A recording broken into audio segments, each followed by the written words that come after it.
Hello नमस्कार good morning मोर आ गोटे blog को आपको स्वागत। टमाटो बैगण आज काढ़ी तरकारी करी। टाइम है 6:15। अमेजन रू ऑर्डर करते अटा आ गोटे भीम लिक्विडे तो सामान 6टा पलि आसला। 6टारू 8टा टाइम देती 6टा बेलू पलि आसला। भाग्य भल ता पूर्व उठी पड़ी तो तलू जाकि आनली हेरी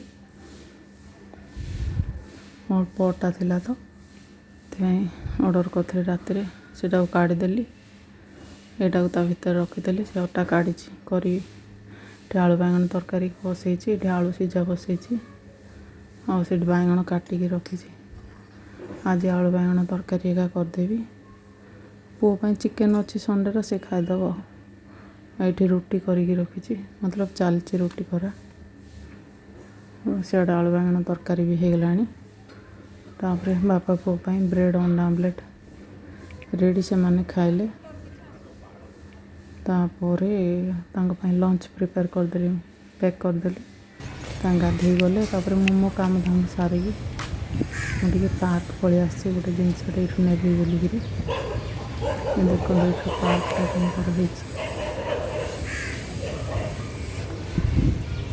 चलिया रास्ता दी साइड गच अच्छी।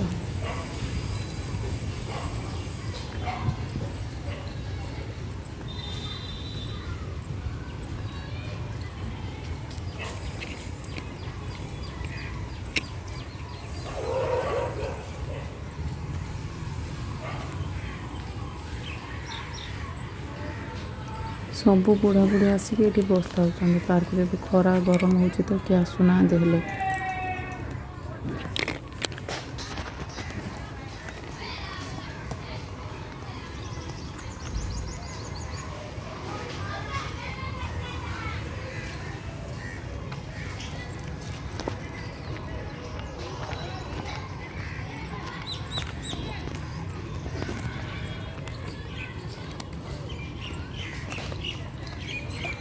यहाँ देखो यहाँ हूँ डेलर कूड़ा घर केड़ बड़ घर हो भर कूड़ा भर्ती। पार्क साइड गोटे रोड अच्छी साइड से अच्छी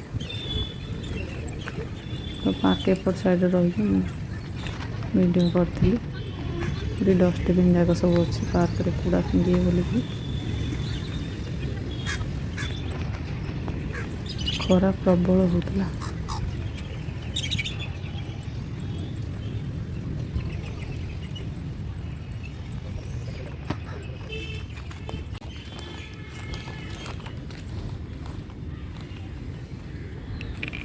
मुझे आसती टे माटी नेबी बोलिकी सब धरिकी आसी माटी खोलिया को गोटे गिनार आनी भर्ती कर रखी।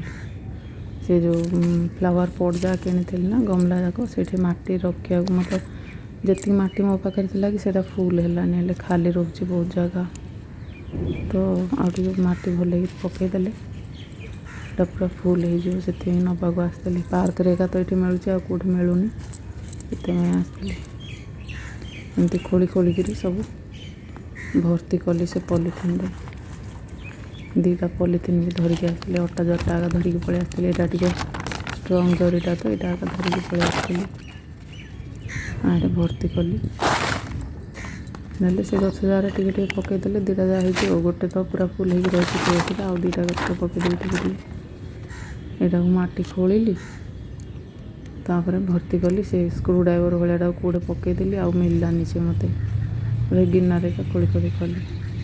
ये गुंडुची मूषा धला गुंडुची मूषाटा यहाँ केमती खेलुची जीवजंतु को देखिए बोले ये एका दृश्य आउ ना से रोड साइड कौटे दृश्य ना मत के बेसी बिजार लगे मो पार्क आड़े टे पलि आस।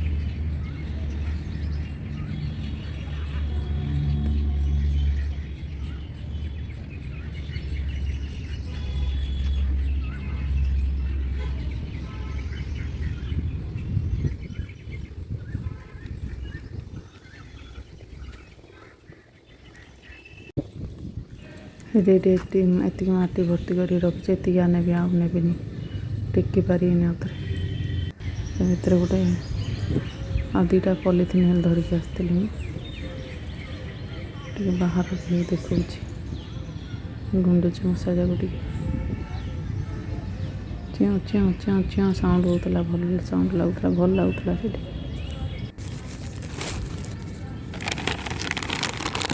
ତାପରେ ସେ ଅଟା ଜରିଟାରେ ଯେଉଁ ମାଟି ରଖିଥିଲି ତାକୁ ଆଉ ଗୋଟେ ପଲିଥିନରେ ଭର୍ତ୍ତି କରିଦେଲି, ନହେଲେ ଧରି ହେବନି ନା।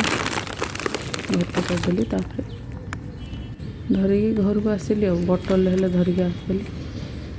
ସେଠି ସବୁ ଗିନା ଯାକ ଥାଉଛି ଚଢ଼େଇମାନେ ପାଣି ପିଇବାକୁ, ସେ ଟିକେ ଟିକେ ପକାଇଦେଲି। ତାପରେ ପଳେଇ ଆସିଲି। ଆଉ ଟିକେ ବୁଲାବୁଲି କଲି, ତାପରେ ପଳେଇ ଆସିଲି ଘରକୁ। ଆଉ ଭିଡ଼ିଓ ଭଲ ଲାଗିଲେ ପ୍ଲିଜ୍ ଲାଇକ୍ କରିବେ, କମେଣ୍ଟ କରିବେ। Thank you for watching.